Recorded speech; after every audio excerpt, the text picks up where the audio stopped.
अस्सलाम वालेकुम नाज़रीन, आप देख रहे हैं पीटीएन न्यूज और मैं हूं आपकी होस्ट सुंबल ज़िया।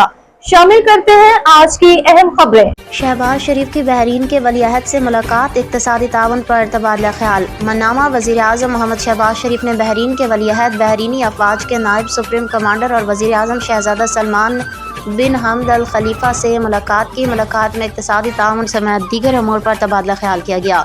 वज़ीर आज़म मोहम्मद शहबाज शरीफ को मनामा में कसरे अल कज़ेबिया पहुँचने पर गार्ड ऑफ ऑनर पेश किया गया। वज़ीर आज़म ने पुरतपाक इस्तकबाल किया। शहज़ादा सलमान बिन हमद अल खलीफा का शुक्रिया अदा किया और दो तरफ़ा ताल्लुकात को मजबूत बनाने में बहरीन की क़यादत को सराहा। शहबाज शरीफ ने बहरीन को अक़वाम मुत्तहिदा की सलामती कौंसिल के 2 साला मुद्दत 2026 और 27 के लिए गैर मुस्तकिल रुकनियत हासिल करने पर मुबारकबाद दी और इस दौरानिया में बाहमी ताउन मज़ीद मजबूत करने के लिए पाकिस्तान के आज़म का इजहार किया।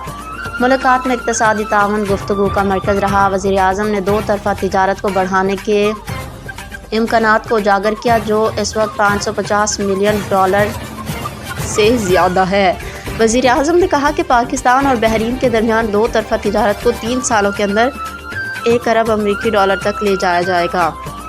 इस हदफ का हसूल Pakistan GCC free trade agreement, जो कि अपने हतमी मराहिल में है, और हाल ही में वीज़ा की शराइत में नरमी जैसे इक़दामात के ज़रिए किया जाएगा। शहबाज शरीफ ने बहरीनी सरमायाकारों को फूड सिक्योरिटी, IT, तामीरात, कानकनी और मादनियात, सेहत, काबिल तजदीद तवानाई और सियाहत में मौक़े तलाश करने की दावत दी। उन्होंने कराची, गवादर और खलीफा बिन सलमान पोर्ट के दरमियान बंदरगाह से बंदरगाह तक राब्ते बढ़ाने की तजवीज़ दी। न्यूज स्टूडियो से अब तक के लिए इतना ही। मज़ीद खबरों और अपडेट्स के लिए देखते रहें PTN न्यूज। अल्लाह निगहबान।